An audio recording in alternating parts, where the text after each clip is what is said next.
Okay, so welcome to this week's show. It's Sunday Night Live. And for those that don't know, she's Cheryl. And he's Ken.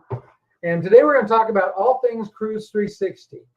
Now, for those of you that don't know, Cruise 360 is the largest cruise trade show. That basically it's a meeting of travel agents and cruise lines where we get together to learn about what's coming.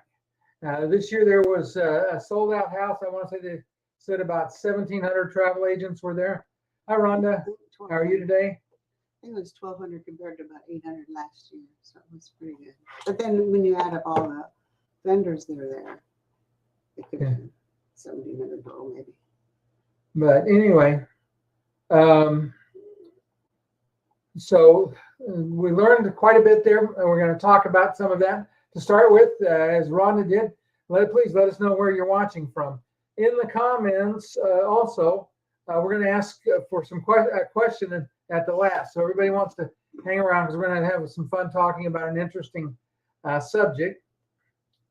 Again, do me a favor. Let me know in the comments if you can hear us okay. When you put something in the comments, it gets Facebook's and YouTube's and Instagrams and everybody's attention so that they'll share it with other people. And to start with, we're going to talk about private islands. So we'll let Cheryl tell you all about Celebration Key. Yes, Carnival's got a new private island. They're open. It's not really a private island. It's not a private island because it's on Grand Bahama Islands, but they do have a new destination, a new private destination. It will be exclusive to Carnival when it starts. It's going to be in July of 2025. It'll be completely ready. And it's going to have 5 portals. And the first portal will be the welcome portal called Paradise Plaza.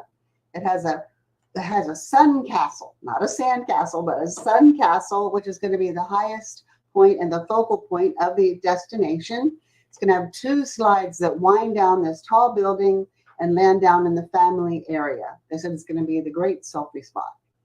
Also, in the welcome portal or Paradise Plaza, they'll have where you sign up for rentals or find out where you can get your rentals. And then excursions will also probably sign up and meet up there. The second portal is an adult-friendly portal. It's called Calypso Lagoon. It's going to be a high-energy adult-friendly portal. The lagoon will have fresh water, but also one part of it will have seawater, which will be a nice, relaxing, calm beach. There'll be 2 restaurants there and a swim-up bar. But what's really cool about the swim-up bar, it's not going to be stools. There'll be swings, so you'll feel like a child when you're having a good time there. And they're going to have an island in the middle of the lagoon there for the adult-friendly portal, a DJ island. And there'll be cabanas, and the super cabanas will have slides. So that sounds like a lot of fun. And then the next portal is called the retail portal because for those who want to shop, you are in Bahamas. So it's going to be called Locono Cove. The greatest thing about the name Locono Cove is that it was named by a person from the Bahamas, a native Bahamian, and Locono means people. And they had a contest. Carnival ran a contest, and they would give someone $5,000 for coming up with the name. And that was the name that was chosen. So a Bahamian won $5,000 for that name. And I think that's great. Cruise ships are really focused on taking care of the local people and environment there where they port. And so at that Locono Cove, they've just let it, the Bahamians are going to be the ones who are going to stock it, sell there. There'll be the retailers, there'll be art. It's going to be duty-free goods, Bahamian food and beverages as well. So this is going to be Bahamian art. So I'm really looking forward to see that. Then there's going to be a family-friendly portal. Of course, it's Carnival. They've got families. And that name has not been made. It's going to be announced in about 31 days or so. It's also going to have a freshwater lagoon. It's going to have what's called a shower pool for the little tiny tots, which is great. It's going to stay clean that way. And there's going to be cabanas for the families. The 2 slides again from the castle will be coming through there. There'll be sports courses, teen activities, and family food. A very, very large variety of food in the family section because we have picky eaters. They said they know that, and Carnival takes care of those children. Now, but for those adults who really want a quiet time, there'll be an adults only private club portal. That name will be coming out even later. And it's going to be a premium experience. They're not sure if there'll be a fee for that yet or not, but it's going to be focused on relaxation and a retreat. There'll be loungers and an infinity pool. It'll be a more quiet area with more an exclusive beach and more fine dining. So that sounds all very, very, very interesting to me. And they said, do not call it, like I said, do not call it a private island. It is exclusive to Carnival, and it's going to be your key to paradise. That's what they said. So I'm really looking forward to that. Yep. A couple other things about it. It is going to be you'll have a dock there. So unlike Half Moon Cay, where you have to tender to and from, they'll have a dock. It's going to start where they can tie up 2 of the XL class ships, their newest ships, and they're going to add a second pier where they'll be able to tie up 2 more. So eventually, you could potentially have 4 of the ships docked there at one time. Oh, but what's really cool is because they're going to be able to do that eventually, they've already started planning an additional section to add on to Celebration Key. So whatever you see at Celebration Key when it opens and you think, oh, this won't be big enough. Well, it's going to be even bigger. They're just so excited. They said that their private destinations do so well. They've really decided to go all out with this. And so phase 2, we don't know what's going to be there yet, but it'll be even more. So when you see phase 1, it'll be great, but don't worry, when the other ships come, there'll be more space. Yeah, in fact, they said that their freshwater lagoon there is the biggest freshwater lagoon in the Caribbean. And there'll be 2 of them. So it's like really, really fascinating. Yeah, so it's gonna be pretty cool. And then I have Ocean Cay. Okay, and well, I'll talk a little bit about what Royal Caribbean's got planned. Excuse me, because they've got they added some new area, new adults only area at Perfect Day at Coco Cay, and you have to say it that way. It's always Perfect Day at Coco Cay. It's never Perfect Day or Coco Cay. It's Perfect Day at Coco Cay. I created a video and got told that I had done it wrong and I had to redo it. Anyway, it's fine. So they have an adults only area there. They're working on, and I think they've already started groundbreaking on a new facility in Nassau, Bahamas. It's going to be on Paradise Island, which is where Atlantis is, and so many of the other hotels and stuff that have the long white beach. There's going to be a new facility built there. It's going to showcase the native crafts and everything. So it's going to be very involved with the local population as far as supporting it. It's going to be available. I'm assuming they're going to have a bus ride over there, but I'm not really sure. They didn't get that much in detail. But it's on another island from where the dock is. Either that or they'll have to run a tender or back and forth. But I said they didn't give all the details.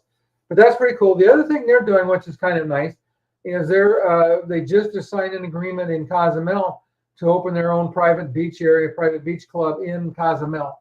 And I say private, I suspect that it'll be shared with Celebrity as well, because Celebrity uses Perfect Day at Coco Cay. And they also I expect to see them use that. Now, Labadie's been closed. They may reopen it, but until things settle down in Haiti, they're just not using Labadie at all, which is a shame, but it's also provides a safety cushion for all of us that travel with Royal Caribbean. And then another private destination opening this summer. It's 700 acres, and it's on the island of Eleuthera. It's about 123 miles from their other private island. But Ocean Cay for MSC it was closed temporarily. It's going to open again, I think May 22nd. And what they did was, of course, they're trying not to do a lot of. They're still trying to keep it a marine reserve and not do a lot of construction there. But they have made a kids lagoon.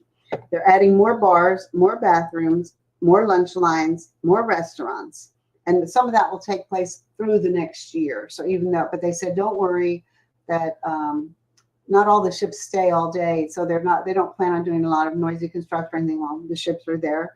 But they have started already working on it. And they're going to have a conservation center where you can go and see exactly how this super coral that different universities are working with them developing for the coral. And so I think that'll be a learning opportunity for the children and for me.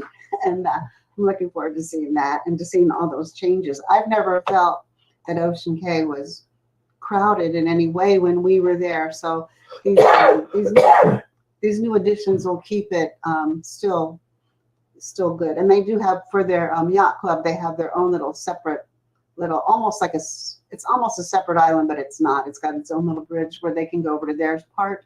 So it's I never felt crowded there.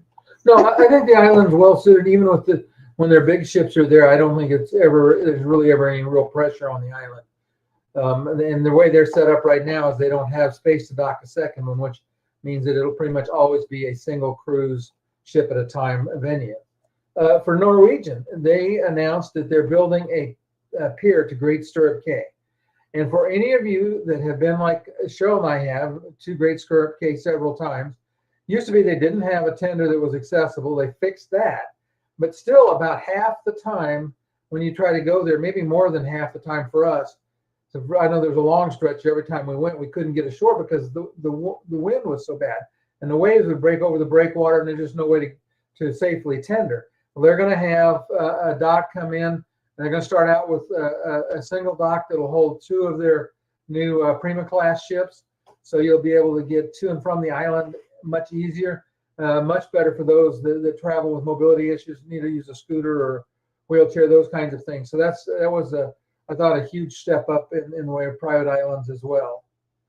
Did we miss any? I think it's all private islands I can remember talking about. Yeah. Okay. So we think that's all of the private island information, but there was quite a bit of it.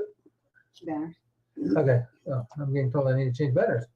Okay. So we're going to talk just briefly about big ships. We'll go into this in a lot more depth next week because there are so many new ships. Pretty much every major cruise line has multiple new ships on order. Going now to 2028, I guess is how far out the order book runs. And some of them have 4 or 5 or 6. Like I said, we'll go through them and talk about it. But and it's interesting, not all of the major cruise lines are going larger because I think Royal Caribbean has announced a new class that is going to be smaller than the current classes. Now, I think it's farther down the build line because they still have 1 more or 2 more Icon class ships. One of them is Star of the Seas. Yeah, I forget Utopia is just coming out in July. Utopia will be here in July. Star's Icon, Utopia is actually a starts with an O. Not Odyssey. I'll think of it. Anyway, same class as a Symphony anyway. You get old, things slip out sometimes. You forget them. But yeah, so and there's really is only so many ports that can take the really, really big ships. So it makes sense not to have them. And also a lot of smaller towns and smaller ports really don't want 5,000 people coming in on one day. I mean, there's not enough excursions. So they're pacing this and they're building them at a rate that they're sure that they can keep everyone happy on their vacation. Yeah, and the reason they're doing this is that there's a huge demand. They've broken all records for cruise passengers for in future bookings. In fact, somebody that was one of the cruise lines talked about how much deposit they had, and it was insane how much money they had on on deposits for future cruises. But there is the projected demand is nothing but just going almost straight up. So they've got to build ships. They're pretty much building them as fast as they can. And only 80% of Americans have never cruised. So you can see there's a huge potential as it catches on, as more people try it now that it's been so long since the little pause we had there for a few years. And it's great. And they're bringing out some more smaller ships and even large ships for the 3 and 4 days that so to give people a chance to try it. But of course, the first day and the last day of the cruise are not as fun as the middle days. So if you go on a 3 or 4 day for your first cruise, it's not, or 3 night or 4 night, it's going to be really great fun, but it's going to be contained in a short period of time. So that what they're hoping is that people will, of course, then go to 7-day cruises, which I imagine they will. But I hope they don't judge the fact that, the first day everybody's finding their way around, the last day everybody's getting off. So don't judge your vacation by that. Judge it by those 2 days in the middle. Yeah, but anyway, so it was really interesting, and the same thing for small ships. There are new river boats, new expedition ships. It is incredible, the shipbuilding. I know it's over 60 ships on order between small and large ships, and there was a fairly significant segment of that is small ships. And again, we'll break down and talk about that. We'll talk a lot more about it later. But it's interesting in the conversations and listening to the presentations from the small ships companies. I was surprised at the things that you can do and the places you can go. So, for example, did you know you can get married on Antarctica? You can do it. Wedding on the shore in Antarctica. I do think they issued parkas, and you're probably not going to wear the wedding dress you would normally choose, but maybe you can get a wedding parka. There's one small ship company that goes to 900 destinations, because some of the ships are so small, they can go in places where most of us have never heard of. But what I thought was most interesting, did you know you can charter a ship to the Galapagos with only 16 people on it? And this is through Celebrity Cruises. I didn't know that, and I was just fascinated to find that out. And I hope that 15 people would like to go with me and do that. Let me know. We just take over the whole ship. Let me know if you're interested. Yeah. But and he's got allergies and that. But but it's like a small yacht, and I'm all for it. Yeah, and in the Galapagos, there's places you can go snorkeling, and that's all marine preserve, so it's pretty much untouched. Yeah, and to go to the Galapagos, it's always on a small island. They only let 100 passengers get off at a time or in a day. So you have to take a small ship to do that anyway. Yeah, but there's so many of them. There are ships that one ship has 2 helicopters and a submarine and goes to Antarctica. So if you want to go flying over the ice to Antarctica, or if you want to go down and see what the bottom of a glacier looks like, you can do both of those in Antarctica. So it is really amazing the things that they can do. And and we'll talk more about it next week, because like I said, I was kind of very fascinated by the options. Oh, yeah, they have one ship is going to go from pole to pole. It's quite a long cruise, but you'll be able to see the Arctic and the Antarctic and quite a bit in between on one long cruise. That would be a bucket list. Yeah. So some of the other things we learned, because part of this event is that we get training, and so Cheryl and I took training on cruise lines and on destinations, how to better serve customers, how to manage group sales, geography. Yes. And it was kind of interesting because I learned things I didn't know about, Central Europe, and about what else was it? And in Hawaii, I think, and I forget the other one I did. So yeah, we have to look at our notes, but it was, if you hear these things, I think if you hear something 17 times, you're bound to remember it. So we just keep going, keep learning. Well, and eventually, for both of us, we'll get additional certificates. I got to get busy and take my next one. The seminar was 3 days. You could have gone Tuesday and taken some courses for a certain type of credit, but we didn't do that. We went Wednesday, Thursday, Friday. Now, and then Saturday and Sunday they had ship tours, but ship tours do not work if you have any type of accessibility issues. So we're not going to try that anymore. If we want to try a ship, we're going to at least take a short cruise and then really you get a better idea of the ambiance. And I think ship tours are great for brand new travel agents who have never been on a cruise ship.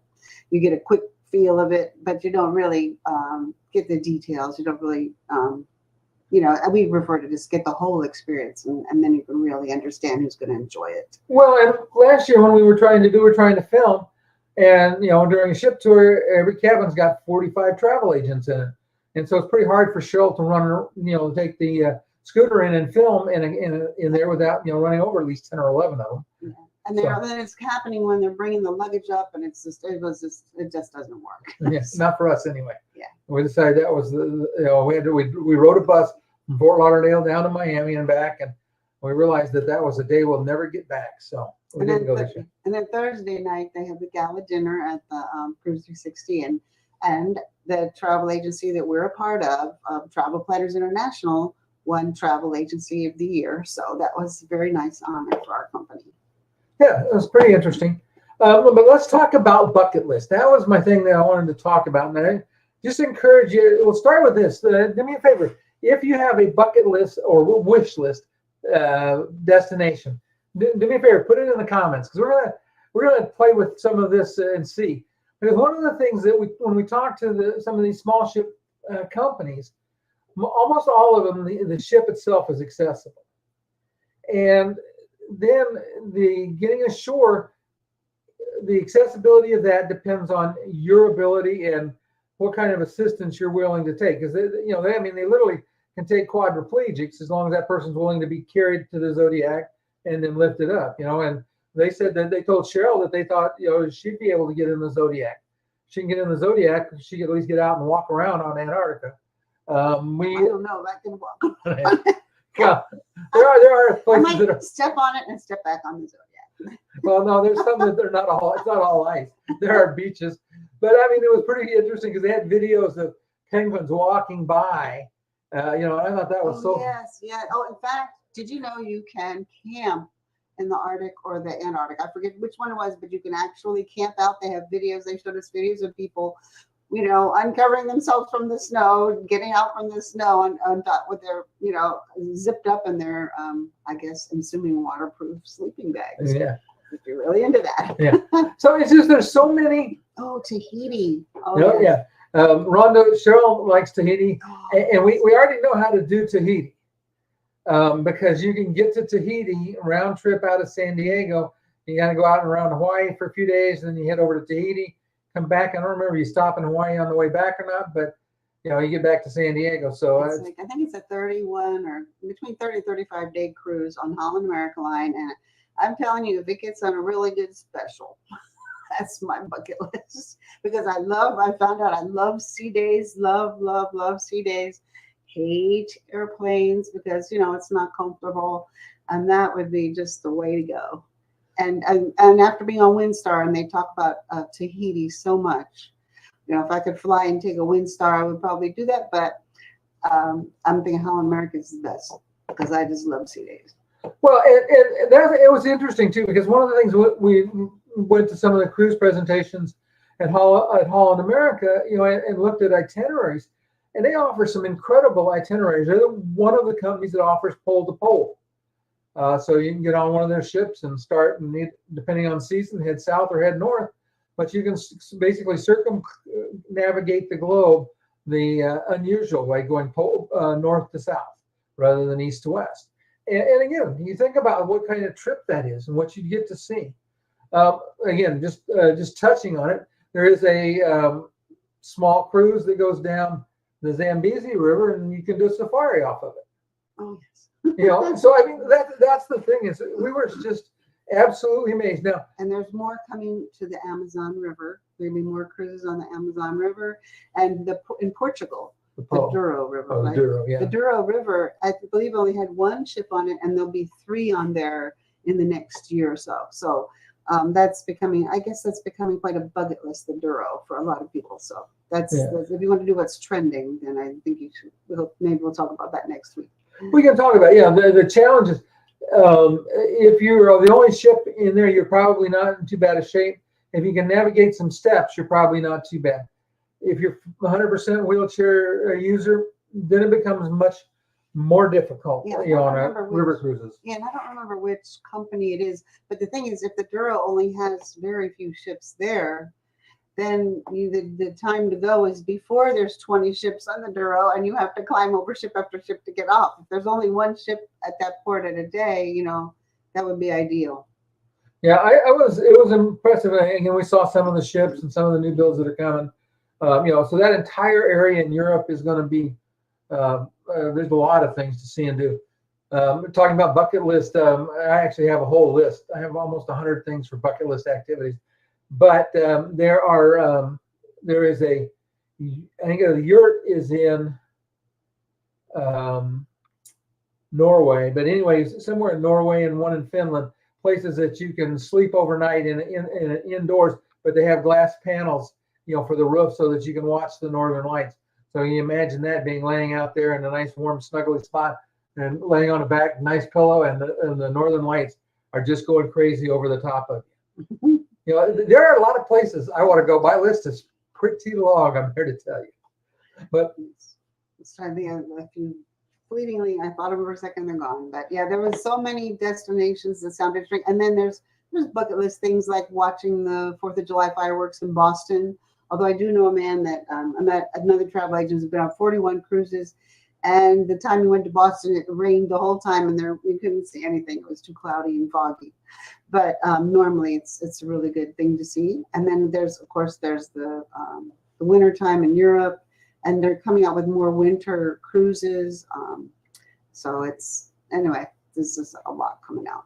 And Island Quilter, we're going to be we're going on Princess in September, and we're hoping.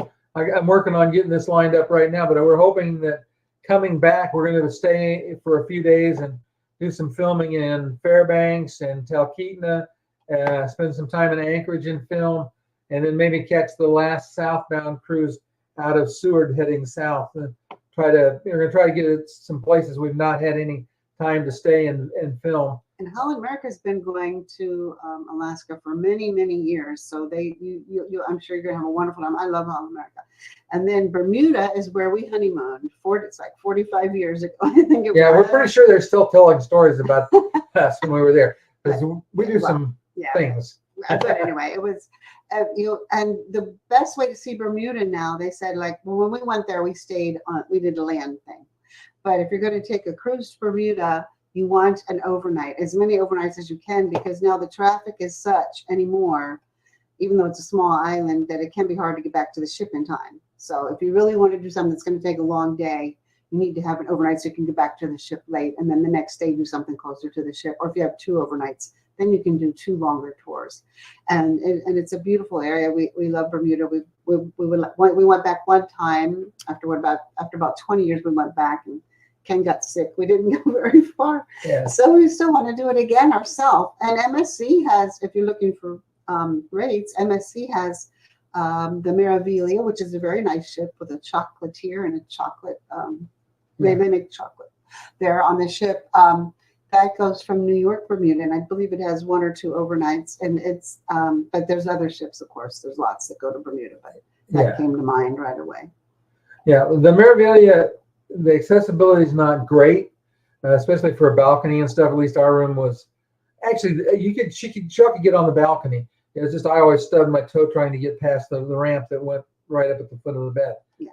But the Meraviglia is from an inside perspective, I love. It's got a really long atrium, and it's got an LED display over the top that I think is very interesting. You can see it on my YouTube channel. There's quite a few shorts from that. And we took friends with us, and they really enjoyed it too. So yeah, it's that's one of the things that we're going to try more of with some more MSC cruises. I said places that we haven't been recently. And for those that are interested in anybody that's close to Florida, out of Tampa, starting on June 17th, Margaritaville at Sea has got a brand new ship. Well, it's not brand new; it's new to them. Came from Costa, but it's still been just freshly remodeled. It's got balconies, a lot of things that the Margarita Paradise didn't have, and it's doing some interesting itineraries, because out of Tampa it's doing Key West and Cozumel, Key West and Progreso, Cozumel and Progreso. So a variety of interesting itineraries. And we thought about going on the maiden voyage, but then we thought, oh, summertime, children. So we might go on it maybe in October or November.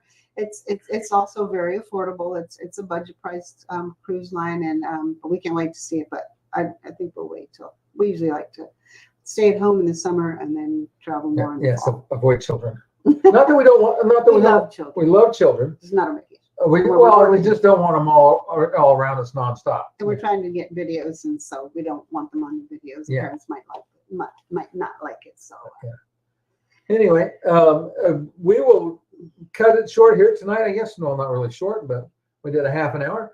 But so next week, again, think about your bucket list. For those that are watching the replay, put your bucket list in, and I'll see if I can find ways to make it happen. So if you give me some, if you put some comments in and put all your bucket list items, we will see what we can do, finding out who goes there and how, and what the limitations are. Because like I said, it is incredible. The places. Somebody who was it? Somebody went to Spain and spent all 7 days of a cruise in Spain. Oh no, there's a Spain. I think there's a Spanish cruise that's almost 2 weeks long, and it just goes to lots of different ports in Spain and overnights. So if you're just really wanting to do an all intensive on Spain, you can even do that from a ship. And we love Spain. We love Barcelona. Yeah, we just barely touched Spain when we just always saw Barcelona. So there's a lot to see there. There's a lot of Europe to see. And again, in a lot of ways, a ship, the Baltics is a great place to sail.